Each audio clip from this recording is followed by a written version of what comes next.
নমস্কার বন্ধুরা, রান্নাবাটির পক্ষ থেকে আপনাদেরকে জানাই স্বাগত। আশা করছি সবাই ভালো আছেন, সুস্থ আছেন। এটা আমার চ্যানেলের প্রথম ভিডিও। এরপর থেকে প্রতিদিন সন্ধ্যে ৮টার মধ্যে আপনারা প্রতিদিন একটি করে নতুন নতুন রেসিপি দেখতে পারবেন। আশা করব আপনারা আমার সাথে থাকবেন এবং পাশে থাকবেন। তাহলে চলুন আজকের রেসিপি আমি শুরু করি। আজ বানাবো চালের রুটি, তার সাথে কষা মাংস। এই রেসিপিটা হয়তো সারা বছরই বানানো সম্ভব, তবে আমার মনে হয় এটা শীতকালে খেতে বেশি ভালো লাগে। তো প্রথমেই আমি এখানে নিয়ে নিয়েছি 500 গ্রাম মতন মাংস, তার সাথে হলুদ, লঙ্কার গুঁড়ো আর লবণ মাখিয়ে আমি আধা ঘন্টার জন্য রেখে দেব। অন্যদিকে চালের আটাটা মেখে নেব। তার জন্য আমি প্রথমে কড়াতে বসিয়ে দিয়েছি বেশ কিছুটা পরিমাণ জল, আর তাতে দিয়ে দিয়েছি পরিমাণ মতো লবণ।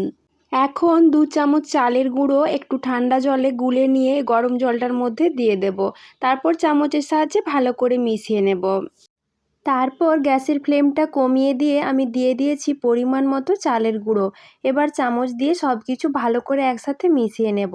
তারপর এটা ঢাকা দিয়ে 10-15 মিনিটের জন্য রেখে দেব। এইভাবে চালের রুটি বানালে চালের রুটিগুলো কিন্তু খেতে খুবই সুন্দর হয় আর একদম নরম ফুলকো ফুলকো রুটি হয়। এবার 10-15 মিনিট পর ঢাকাটা খুলে নিয়ে আমি আটাটা হাত দিয়ে ভালো করে মেখে নিচ্ছি।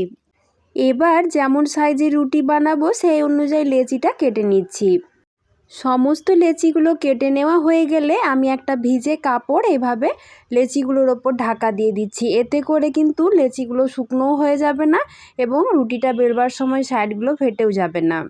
এবার আর কি একটা একটা করে লেচি কাপড়ের ভেতর থেকে বার করে নিয়ে রুটির মতো করে বেলে নিচ্ছি।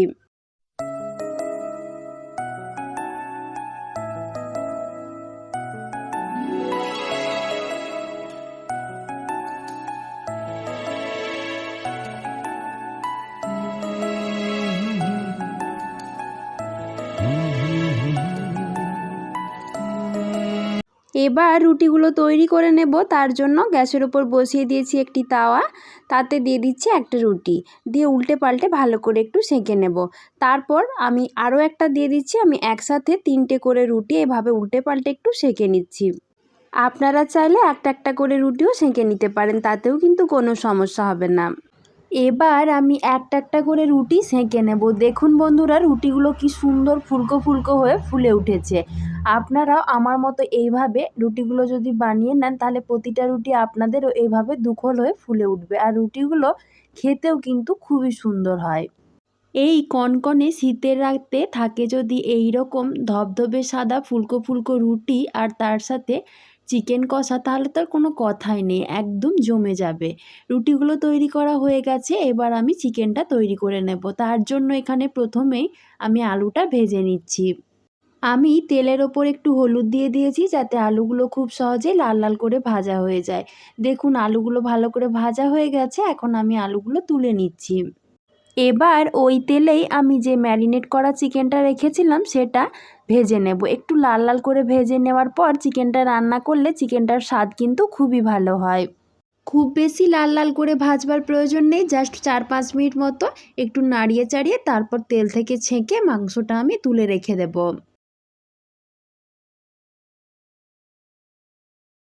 মাংসটা ভেজে তুলে নেবার পর ওই তেলে আমি দিয়ে দিয়েছি 2টো তেজপাতা আর 2টো শুকনো লঙ্কা। ওগুলো একটু ভালো করে ভাজা হয়ে গেলে আমি দিয়ে দিচ্ছি কুচিয়ে রাখা পেঁয়াজ। পেঁয়াজটা ভালো করে ভাজা হয়ে গেলে আমি এখানে দিয়ে দিচ্ছি আদা রসুন বাটা, দিয়ে ভালো করে সব কিছু একটু কষিয়ে নেব। তারপর দিয়ে দিচ্ছি একটা টমেটো কুচি। টমেটো কুচিটা দিয়ে একটু ভালো করে সব কিছু মিশিয়ে নিচ্ছি। তারপরে দিয়ে দেব লবণ। আমরা সকলেই জানি টমেটোর সাথে সাথে লবণটা দিতে হয়, তাহলে টমেটোটা সহজেই গলে যায়। এবার আমি এক এক করে সমস্ত গুঁড়ো মশলাগুলো যোগ করে দেব। প্রথমে আমি এখানে দিয়ে দিলাম 1 চামচ জিরের গুঁড়ো, 1 চামচ হলুদের গুঁড়ো, আর দিচ্ছি হাফ চামচ মতো লঙ্কার গুঁড়ো। আমি এখানে লঙ্কার পরিমাণটা একটু কম দিলাম, যেহেতু আমার বাচ্চারা খাবে। আপনারা চাইলে লঙ্কার পরিমাণটা একটু বাড়িয়েও দিতে পারেন। তারপর ঢাকা দিয়ে গ্যাসের ফ্লেমটা একটু কমিয়ে দিয়ে মশলাটা 5 মিনিট মতো ভালো করে কষিয়ে নিয়েছি। 5 মিনিট পর ঢাকাটা খুলে আমি ওই ভেজে রাখা চিকেন আর আলুটা দিয়ে দিচ্ছি। তারপর ভালো করে সব কিছু একসাথে কষিয়ে নিচ্ছি। ভালো করে চিকেনটা একটু কষিয়ে নেওয়ার পর আমি ঢাকা দিয়ে চিকেনটা বেশ কিছুক্ষণ রান্না করে নেব। 5-7 মিনিট পর ঢাকাটা খুলে আমি সব কিছু আরেকবার ভালো করে নাড়িয়ে নিচ্ছি, তা নাহলে তলার দিকে লেগে যেতে পারে। মাংসটা কিন্তু সুন্দরভাবে কষানো হয়ে গেছে। এখন আমি দিয়ে দিচ্ছি জল। আমি এখানে খুব বেশি জল দেব না, যেহেতু আমি এটা কষা কষা বানাবো। আপনারা চাইলে জলের পরিমাণটা আরেকটু বাড়িয়েও নিতে পারেন। জলটা দেবার পর আবারও সব কিছু ভালো করে একটু মিশিয়ে নিচ্ছি। তারপর ঢাকা দিয়ে গ্যাসের ফ্লেমটা কমিয়ে রেখে আমি 10 থেকে 15 মিনিটের জন্য রান্না করে নেব। 10 মিনিট পর ঢাকাটা খুলে নিয়েছি। মাংসটা কিন্তু সুন্দরভাবে সেদ্ধ হয়ে গেছে। এখন আমি দিয়ে দিচ্ছি 1 চামচ মতো গরম মশলার গুঁড়ো। তারপর গরম মশলার গুঁড়োটা ভালো করে মাংসের সাথে মিশিয়ে দিচ্ছি। এবার সবশেষে আমি দিয়ে দেব বেশ কিছুটা পরিমাণ ধনেপাতা কুচি। আপনারা যদি ধনেপাতার ফ্লেভার পছন্দ করেন তাহলে দেবেন, না হলে কিন্তু দেবার দরকার নেই।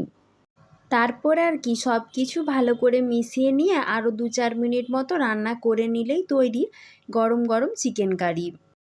এবার আমি গ্যাসের ফ্লেমটা বন্ধ করে দিচ্ছি। দেখুন তো বন্ধুরা, চিকেনের কালারটা কতটা সুন্দর হয়েছে। এই রকম চিকেন কারির সাথে আপনারা ভাত, রুটি, পরোটা, লুচি যেটাই পরিবেশন করুন না কেন, খেতে কিন্তু দুর্দান্ত লাগে। আমি আজকের এই মাংস কষাটা চালের রুটির সাথে পরিবেশন করেছি। এটাও কিন্তু খেতে খুবই ভালো লাগে। আপনারা অবশ্যই বাড়িতে একবার হলেও বানিয়ে দেখবেন। আর কেমন লাগলো তা কিন্তু কমেন্ট করে জানাতে একদমই ভুলবেন না।